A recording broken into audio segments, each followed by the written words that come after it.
Bonjour les Mélopiens, aujourd'hui je viens vous parler de notre méthode d'anglais niveau 3. Donc comme toutes nos méthodes, elle est présentée dans un joli coffret bien solide pour vos enfants. Alors voyons voir ce qu'il y a à l'intérieur du coffret.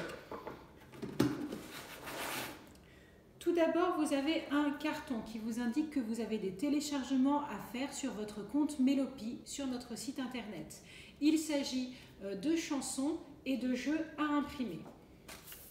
Ensuite, vous avez des posters, j'y reviendrai tout à l'heure, et vous avez 23 cahiers avec différents codes couleurs. Donc vous en avez 4 jaunes, 4 bleus, des oranges, des verts, des violets et des roses. Donc ces différentes couleurs représentent les différents thèmes ou même les différents pays qui vont être visités.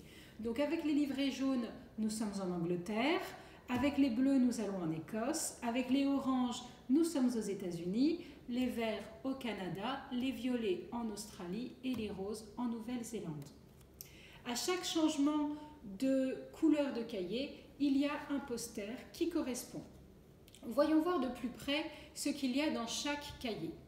Donc, au dos de la couverture, vous avez toujours la consigne d'un jeu à imprimer. Les jeux à imprimer sont ceux dont je vous parlais tout à l'heure, qui sont à télécharger sur votre compte Mélopi. Donc, par exemple, ici, il s'agit d'un jeu de loi autour du thème de l'Écosse. Ensuite, vous avez un conte qui est présenté sous forme de bande dessinée, une bande dessinée qui est très simple, facile à comprendre, où les dialogues sont courts. Et donc ces dialogues sont entrecoupés de chansons en anglais qui sont répétitives et qui aident à bien retenir le nouveau vocabulaire. Les nouveaux mots, on les retrouve sous forme de flashcards en haut pour que les enfants visionnent bien à quoi ils correspondent. Donc par exemple, les nouveaux mots de cette leçon sont Scotland, Castle, Kilt, Meters, Wait, Evie, Island Games, Brave. Ensuite, nous retrouvons des exercices qui font retravailler le vocabulaire qui a été appris. Donc dans cette leçon, il y a eu beaucoup de comparatifs, donc il va y avoir des exercices autour de ça. Donc on va comparer des poids, on va comparer ensuite des kilts avec leur taille, vous avez la petite règle ici pour les mesurer. Vous avez des phrases à trous avec des mots ici qu'il faudra compléter en les collant au bon endroit. Et pour finir, vous avez toujours un jeu sur le scrapbook de Mélopi. Donc, par exemple, nous en sommes à la leçon 5, donc nous travaillons autour de la lettre E. Il faudra retrouver dans le scrapbook de Mélopi des mots qui commencent par E. Donc, par exemple, vous avez I qui vient ici, vous avez eight, etc. Et la deuxième partie du jeu, il s'agit au contraire de trouver l'intrus, trouver ce qui n'est pas représenté dans le scrapbook de Mélopi. Ensuite, au dos du cahier, vous retrouvez en grand les flashcards des nouveaux mots qui ont été appris. Et en bas, vous avez toujours des conseils sur une activité à réaliser entre deux leçons pour aider l'enfant à réutiliser le vocabulaire qu'il a appris. Donc, je vous lis par exemple ce conseil-là. Pour aider votre enfant à bien assimiler cette leçon, utilisez le pèse-personne de la maison ou une vraie balance, une règle ou un mètre et comparez des objets de la maison entre eux. Vous pouvez aussi demander à votre enfant de fermer les yeux, de tendre ses mains et de comparer ainsi le poids de deux objets. What is the heavier? Donc voilà pour ce cahier. Je vais en prendre un autre dans les oranges sur le thème des États-Unis. Donc toujours au dos de la couverture, la consigne d'un jeu à imprimer. Donc ici, il s'agit d'un jeu de memory autour de la culture des États-Unis. Ensuite, la bande dessinée. Donc toujours simple, entrecoupé de chansons avec les nouveaux mots en haut. Et il y a les enregistrements de ces bandes dessinées qui sont les chansons à télécharger sur votre compte Mélopi. Donc qui sont des dialogues qui sont faits par des natifs anglais, donc avec un accent parfait britannique. Et ça permet à l'enfant de travailler son oreille.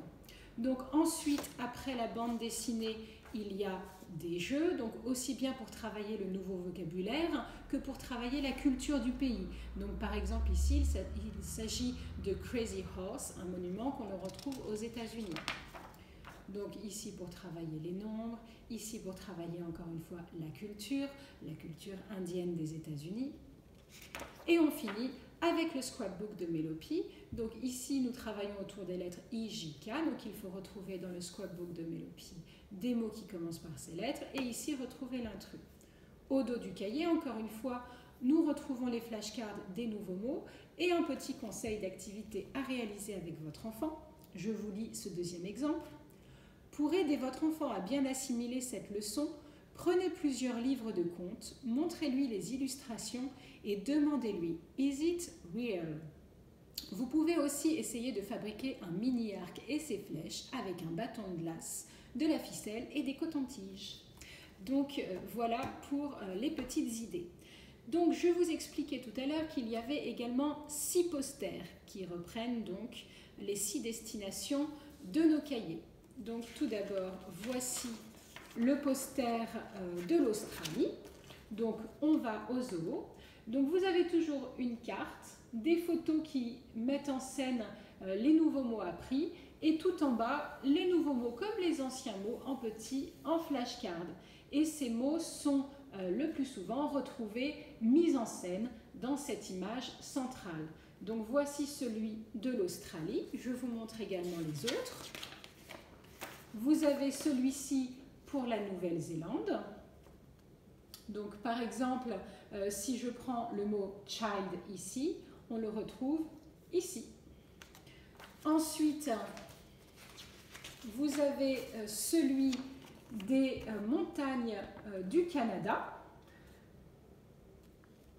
Vous avez celui des États-Unis. Et vous avez celui de l'Écosse. Donc voilà pour les posters. Je vous parlais tout à l'heure des jeux à imprimer. Je vous en ai imprimé quelques exemples pour que vous voyez à quoi ça ressemble. Donc par exemple, nous avons ici un jeu de domino qui compare la culture française avec la culture anglaise. Donc nous voyons flag, nous voyons English, French, England, France. Donc voilà les différents mots de vocabulaire. Ici, nous avons un jeu de bataille avec différentes minutes qui permet de comparer, savoir quel est le plus grand en anglais et de voir les chiffres de plus en plus grands en anglais.